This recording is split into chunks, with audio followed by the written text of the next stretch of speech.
وعده راوړې ده وعده درکوو چې د هر څوک وروري زموږ پاک افغان بالر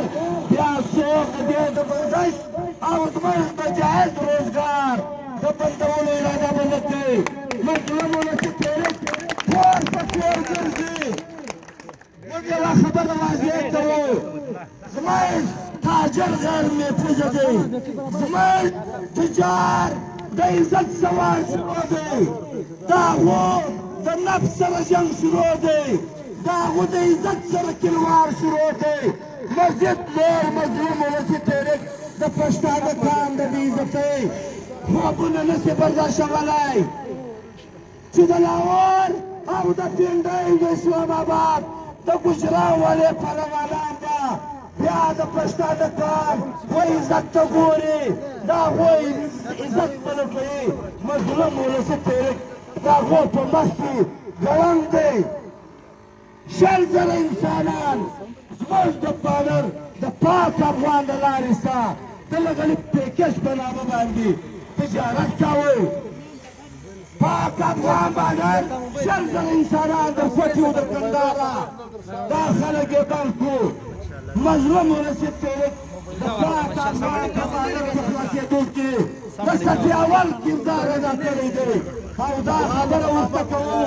چې پخوا به د پښتانه قام ټارګېټ کړل په مختلفو عربو باندې شروع موږ د هغه عربو د ناکامولو لپاره مظلوم ولسي تحریک ژوند لري ځوانان لري او زړه کتې ته نه دی معلوم د مظلوم تحریک هغه صدر صادق د مظلوم تحریک زړه دی نو ملګرو خبرې وکړې وخت هم کم دی اصله خبره دا ده چې کوم ستې وکړو علاقې ته موږ راغلي د کوم مقصد لپاره راغلي او زموږ څه مقصد دی زموږ اصل مقصد دا دی اذانونه هم شروع دي زموږ اصل مقصد هم دا دی چې کوم نن ته دا اینټ دلته خلاصوو د هغه رقم به په دې کلي په علاقه کې به ته کوشش کوئ د مظلوم تحریک لپاره خپل ملګري به پیدا کوئ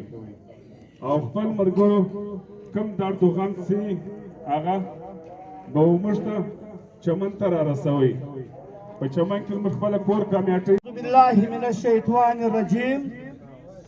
په زور باندې به وایي په اخلاص به وایي په زور به وایي بسم الله الرحمن الرحیم زه صادق اسکزی بس هر یو کله زه زه د پلار نوم اخلم تی به د خپل پلار نوم اخلي دا عهد و وعده کوم که زوره به ورته وایي دا عهد و وعده کوم چې زه به د مظلوم ولسي تحریک د مشر حاجي صادق خان په قیادت کې د غریب پښتون افغان ولس خدمت او هر قسم د ازغي بار که سهار که ماښام په شا به وړم او دا په اخلاص وعده کوم چې زه به د هر مظلوم په مخ کې د هر ظالم ډټ کر مقابله کوم او په اخلاص سره دا وعده کوم چې زه به همیشه د غریب ولس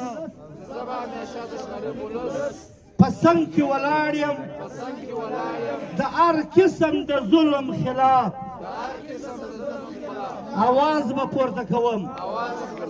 الله تعالی دې پر دا ښه کار باندې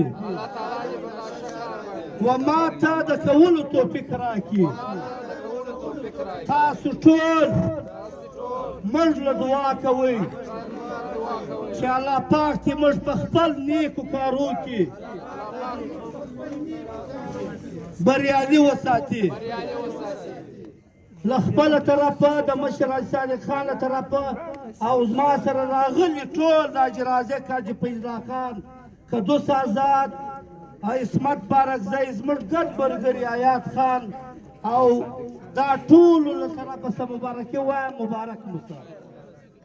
والسلام.